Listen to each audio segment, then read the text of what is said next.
Japan's nuclear meltdown is what everybody is talking about, but there is another meltdown that people should be concentrating on if you really want to prepare, if you really want to make a difference and be a life raft for someone else, and that is the economy.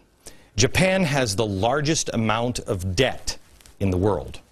Their debt, which is caused by giving free stuff, not necessarily in the case of Japan, but free stuff, an older generation that was promised stuff, it's now 226% of GDP. Ours is just only about 100%.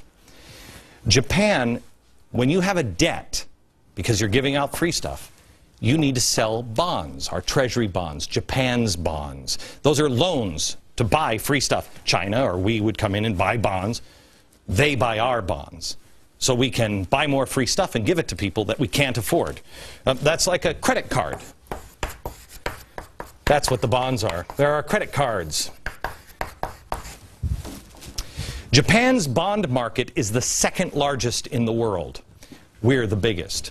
More importantly, they are the second largest foreign holder of U.S. treasuries. Those are our credit cards. So they have our credit cards. They have been buying. They were still buying our treasuries, giving us more money so we can buy more free stuff and give it away through the end of last year. But let's take a look at what's happening over in Japan now. And this has been done before with Japan. They're going to need to start spending money at home, not buying investments, not buying our junk bonds. After the Kobe earthquake in 1995, that's exactly what they did, because they needed to spend 3.4 trillion yen on relief and rebuilding efforts. Today, they just manufactured, what was it, 15 billion yen, and just dumped it into the system. Japan is about to be reset. They need to build new structure. And because they've done it before, we know they'll stop buying our treasuries. The question is, will they sell our treasuries? Because they don't have the money to fix their infrastructure, so they start dumping our treasuries because they need that money to fix what was broken there. It gets worse from here. I mean, let the other people cover the meltdown of the nuclear power plant. That's bad. This one affects the entire world. We told you last week the world's biggest bond fund, PIMCO, dropped all of its U.S. debt from its fund. So all of the treasuries, the world's biggest private bond fund, said, yeah, we're going to cancel America's credit cards. We're getting rid of those. Okay. Now, the guy who made that decision, his name is Bill Gross. He manages the fund. He's not a schlub. He was named the fund manager of the decade because they outperform everybody else. News reports now are saying others might follow PIMCO. Really? They might follow?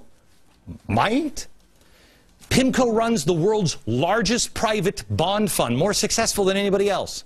When the world's largest anything says, I don't think we're going to do that, do you think everybody else listens? You remember the E.F. Hutton ad? This is exactly what we told you to watch for with George Soros, because George Soros does this right before an economic collapse. He always says, well, my hedge fund, nothing wrong, but I just don't think it's a good investment. I'm getting out of their bonds. And because people listen to George Soros, they say, well, he must know something that I don't know. PIMCO is 10 times Soros of the bond market. The clock has started. Let me show you this chart from PIMCO. This is who bought. 50% foreign. We bought the rest. 10% of the Fed. Now, according to PIMCO, 70% is being bought. Our debt, our credit cards, being bought by us. With what? And 30% foreign. So now, if Japan isn't buying, or if they sell, what happens? Who will buy them in the future? It won't be Japan. The scary part is that there are credible people out there now talking about inflation as a good thing. If you have debt, you need credit cards. So you go to a bank, you go to a country, and they give you loans, credit cards. But if nobody will give you that, you have to start printing your own money. Inflation is what you can't do. When you want to buy something, you go to your basement and print it up. No, you can't do that, but the government can. They say, according to several articles now, people are seriously looking into inflation as a way out. Something that financial advisor John Maudlin wrote about in his newsletter. Quote, given the powerful deflationary forces in the world, inflation will stay low in the near term. This gives some comfort to mainstream economists who think we can create inflation to solve the debt problem in the short run. In other words, make your dollars worthless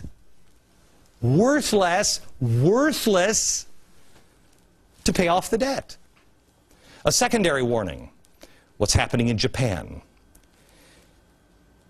They are molding it and reshaping the world closer to their heart's desire.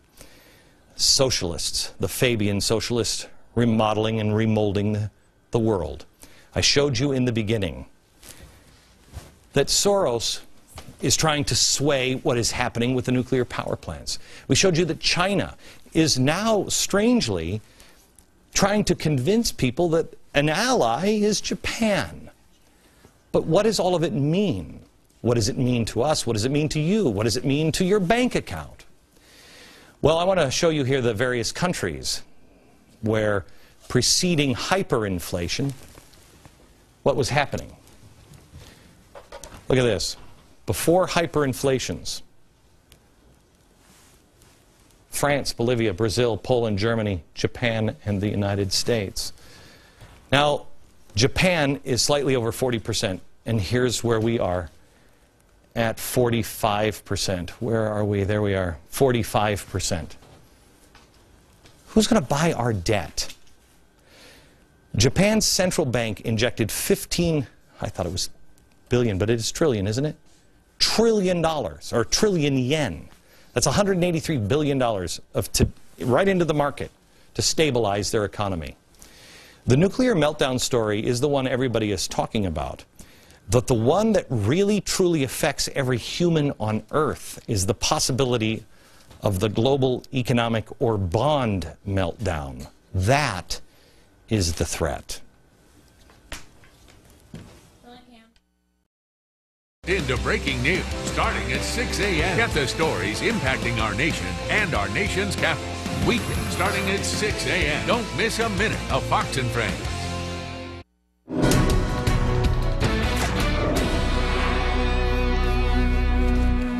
In the deeply religious West Bank settlement of Itamar, over the weekend, terrorists broke into the home of an Israeli family, Ruth and Udi Fogel. This happened on Friday.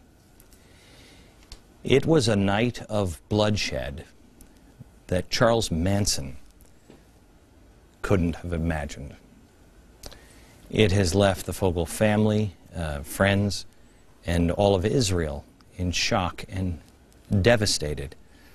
But it seems to me, and maybe it's just because of the horrible tragedies that are happening in Japan, that people aren't seeing it, but it is worth stopping for a moment and recognizing that the mother and father of 6 were butchered to death, along with 3 of their 6 children. 2 boys aged 11 and 3, and a 3-month infant girl. I have the photos of the murder scene. I can't show them to you on television, but I have 2 small children. What kind of monster can butcher an infant, a small child? According to the reports, the terrorists broke through the Fogels' window. They didn't notice a 6-year-old boy who was asleep on the couch, went right to the bedroom where they slashed the throats of Dad and his newborn baby girl. Ruth, his wife, was stabbed at the entrance of their bathroom. Evidence looks like she tried to fight the terrorist. She lost. The killers then went on to slash the throat of the 11-year-old son, who was reading in bed. Thank God they didn't notice the 2-year-old asleep in his bed. But they went on to butcher the 3-year-old. 2 stabs right in the heart. After that, the killers locked the door and exited through a window and escaped. Well, here comes the 12-year-old, the daughter. She returned home that night. She found the door locked and asked her neighbor to help her get in. The neighbor woke up, the 6-year-old, sleeping on the couch by calling through a window. The neighbor then went home. Only when the young girl entered the bedrooms and saw these, except not in picture form, she realized her family had been brutally butchered. She ran from the house screaming. There is great and powerful evil and darkness. But if you think this is evil, wait until I tell you how the story ends. Next.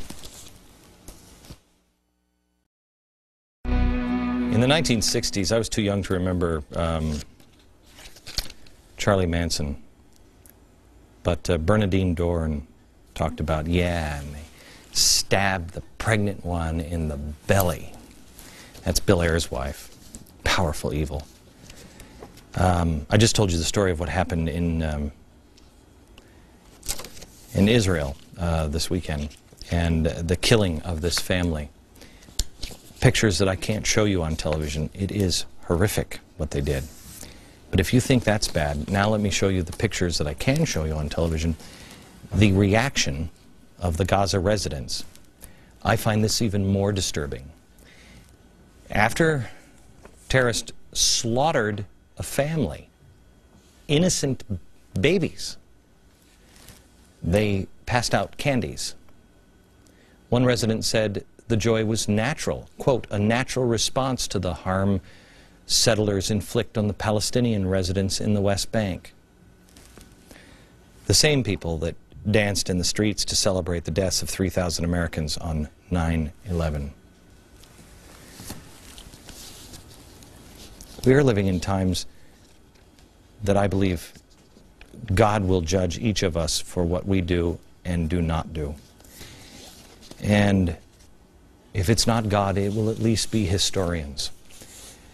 I will go back to say what I said at the beginning of the year. There is great and powerful evil, but there is great and powerful light as well. Get into the light and stand in it, because evil is growing rapidly. And I started telling you tonight that the New York Times said that I was too gloomy to watch and apocalyptic.